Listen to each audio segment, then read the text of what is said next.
रविवार जमीखुंडिया जगार नूतन सभागृह मान्यवर विधायक श्रीजुक्त जयंत कुमार षडंगी करकमल उद्घाटन कर उक्त उत्सव में जमीखुंडिया जगार सभापति श्री देवेंद्र पतिहारी और संपादक श्री महादेव पूजा पंडा और मधुसूदन सिंहानी सहित समस्त सदस्य वृंद उपस्थित थे।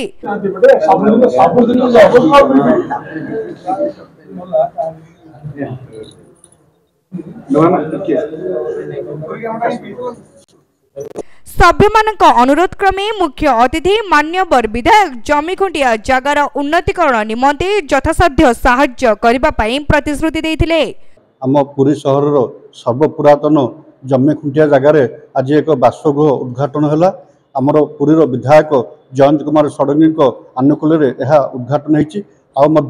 आगामी दिन में केमती भल भाव जगह डेभलप हम ता प्रतिश्रुति देइछन्ति। विशेषकर ये जगार संपादक एवं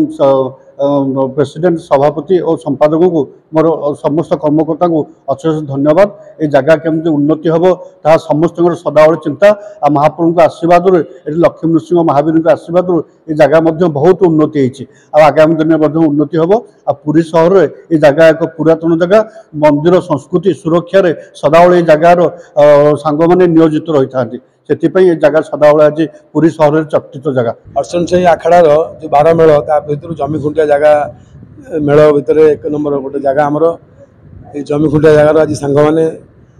प्रेसिडेंट अच्छा सेक्रेटरी अच्छा कमिटी मेम्बर मैंने सांग मैंने अच्छा मधु सिंहारी बोलू खुंटिया समस्ते ये आज उपस्थित अच्छा जगह वाला उद्यम एवं विधायक पांठी सहायतार आज सुंदर गोटे सभागृह ये जगह प्रांगण आज उद्घाटित हो जाइए। ये बहुत कथा जगार घटो मीटिंग हम भोजी भात हम सांग मैंने आसवे जगह संस्कृति पुनरुद्धार होची जगह को लोक मैंने भावुले जगह नष्ट हो जाऊँगी जगह को लोक आसबे जगह गुड़ा सब जंगल हो गला जगह नष्ट हो गला आ पाने कुस्ती कसरत करूना मु विधायक हवा बहुत चेष्टा कर जगह गुड़ा पुनरुद्धार हम देखुं आप जमीखुंटिया जगह को भाव में आज विकास होती धन्यवाद देवी सांग मान सेक्रेटरी प्रेसिडेंट कमिटी मेंबर जो माने उद्यम करके सुंदर सभागृह करनेक अनेक धन्यवाद। कैमरा पर्सन रवि जेना सुधांशु करंग रिपोर्ट तीर्थक्षेत्र लाइव।